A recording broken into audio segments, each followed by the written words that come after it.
कुमार आचार्य, राधा मोहन फरसैया, सरस्वती विद्या मंदिर, inter college, Sirsaganj, Firozabad. कक्षा 10 गणित। द्विघात बहुपद के बारे में आज कुछ बात करते हैं। द्विघात बहुपद ax² + bx + c के रूप का होता है, यानी जो व्यापक रूप होता है ax² + bx + c। इसके शून्यक दो होते हैं, अल्फ़ा और बीटा के रूप में प्रदर्शित करते हैं। वास्तव में देखें तो अल्फ़ा प्लस बीटा यानी मूलों का योग जो होता है -b/a, यानी कि -x का गुणांक बटे x² का गुणांक। ऐसे ही मूलों का जो गुणनफल निकालते हैं अल्फ़ा इंटू बीटा बराबर होता है c/a, या इसे लिख सकते हैं अल्फ़ा इंटू बीटा बराबर अचर पद बटे x² का गुणांक। इस आधार पर प्रश्नावली 2.2 पहला क्वेश्चन है, निम्नलिखित द्विघात बहुपद के शून्यक ज्ञात कीजिए और शून्यक तथा गुणांकों के बीच संबंध की सत्यता की जांच कीजिए। फर्स्ट पार्ट दिया है x² - 2x - 8। इसके गुणनखंड विधि से हम शून्यक ज्ञात करते हैं। तो 8 के ऐसे खंड माइनस का चिन्ह लगाए तो घटाने पर कितना आ जाए 2, तो 4 दूनी 8, 4 - 2 हो जाएगा। माइनस का अंदर गुणा करेंगे, x का गुणा करेंगे तो 4x हो गया, प्लस के 2x हो जाएगा, माइनस के 2 का गुणा करेंगे तब ये x² - 4x + 2x - 8। पहले दोनों में से जो पहले दोनों दिए हैं इसमें से x कॉमन आ रहा है, x कॉमन लेंगे तो x - 4 बचेगा। इन दोनों में से 2 कॉमन आ रहा है तो प्लस का 2 कॉमन ले लिया, x - 4 बचा। यहाँ गुणनखंड आ गए, x - 4 दोनों में कॉमन है, फिर x + 2, तो गुणनखंड x - 4 x + 2 हो गया। फर्स्ट देखते हैं x - 4 बराबर 0, इसलिए x बराबर 4 हो जाएगा, तो शून्यक पहला हो गया, जैसे अल्फ़ा कहेंगे 4। x + 2 बराबर 0, इसलिए x बराबर 2 उधर जाएगा तो माइनस का 2, बीटा बराबर -2 आ गया। ये शून्यक आ गए, अल्फ़ा और बीटा के मान आ गए। अब संबंध स्थापित करना है, सत्यता की जांच करनी है, तो अल्फ़ा प्लस बीटा, अल्फ़ा का मान 4 और बीटा का मान -2, 4 में से 2 घटाया 2 बचा, बट्टे में 1 लिख सकते हैं, तो ये हो गया। अब देखेंगे तो यहाँ पर देखें b का मान कितना है, यहाँ पे x का गुणांक दिया है वो 2 दिया है, तो यहाँ पे कितना हो गया 2, b की वैल्यू हो गई। चूँकि यहाँ माइनस है यहाँ प्लस है तो चिन्ह बदल जाएगा, तो -b/a के रूप में आ गया। ऐसे ही अल्फ़ा इंटू बीटा ज्ञात करें तो 4 अल्फ़ा का मान है, बीटा का मान -2, गुणा करें -8 बटे 1 लिख सकते हैं, तो ये c/a है। उपरोक्त से अगर हम लिखना चाहें तो a और b c के भी मान लिख सकते हैं, यहाँ से उपलब्ध हो जाएगा। तो a बराबर 1, b बराबर -2 और c बराबर -8।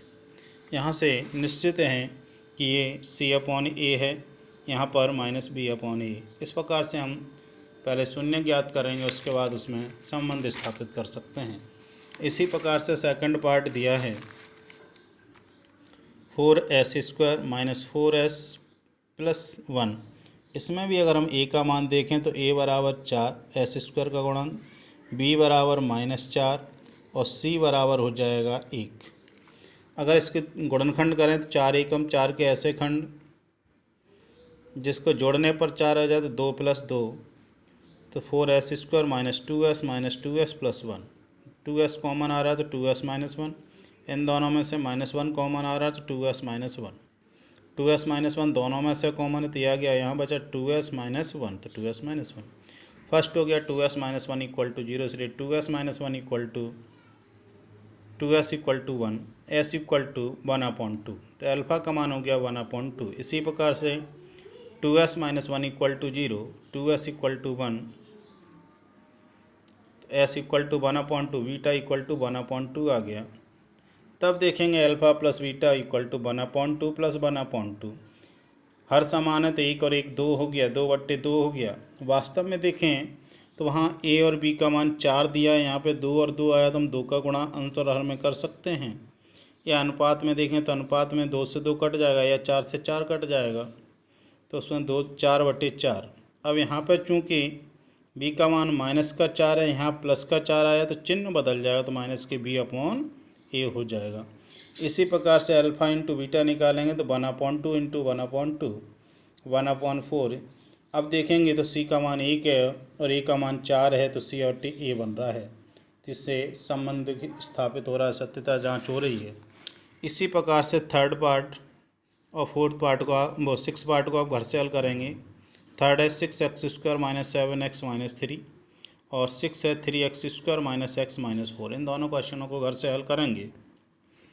फोर्थ पार्ट है 4u² + 8u। इसे समझ लीजिए, 4u कॉमन आ रहा तो u + 2। फर्स्ट 4u = 0, इसलिए u = 0/4, u = 0, यानी अल्फ़ा का मान आ गया 0। सेकंड देखें तो u + 2 = 0, इसलिए u = -2, बीटा बराबर आ गया -2। यहाँ अगर हम तुलना करते हैं तो तुलना करने पर a बराबर तो 4 आ रहा है, b बराबर 8 आ रहा है और अचर पद नहीं दिया इसलिए 0 हो जाएगा। तब देखेंगे अल्फ़ा + बीटा, अल्फ़ा का मान 0, बीटा का मान -2, घटा दें तो -2/1। अब यहाँ पर चूँकि a का मान 4 है और b का मान 8 है तो हमें यहाँ पे 8 लाना है, यहाँ 4 लाना, ऊपर नीचे से 4 का गुणा कर देंगे तो -8/4 आ रहा है। वहाँ प्लस का या माइनस का चिन्ह विपरीत, इसलिए -b/a हो जाएगा। ऐसे ही अल्फ़ा × बीटा 0 × -2 करेंगे तो 0 होगा, बटे 1 लिख सकते हैं या 0/1 की जगह 4 लिख सकते हैं, क्योंकि हर में संख्या कितनी भी आए 0 में भाग दें तो 0 ही आएगा। तो 0 मान c का है और 4 मान a का है, इसलिए c/a हो जाएगा। एक पार्ट और इसी का है, पांचवा पार्ट है t² - 15। यहाँ तुलना करें तो a बराबर तो 1 है, b बराबर नहीं दिया कुछ भी 0 और c बराबर आएगा -15। तब इसके गुणनखंड करेंगे तो t² ऐसे लिख सकते हैं √15 का स्क्वायर, वर्गांतर t + √15 t - √15। फर्स्ट t + √15 बराबर जी, t बराबर -√15, इसलिए अल्फ़ा का मान -√15। सेकंड है t - √15 बराबर 0, इसलिए t बराबर √15, तो बीटा बराबर आ जाएगा √15। तब अल्फ़ा + बीटा करें तो -√15 + √15, यानी कि 0/1, तो ये हो जाएगा -b/a। ऐसे ही अल्फ़ा × बीटा निकालेंगे तो -15 प्लस के √15 गुणा करें तो -15/1 लिख सकते हैं, ये हो जाएगा c/a। इस प्रकार से संबंध स्थापित कर सकते हैं। आज के लिए इतना ही, धन्यवाद।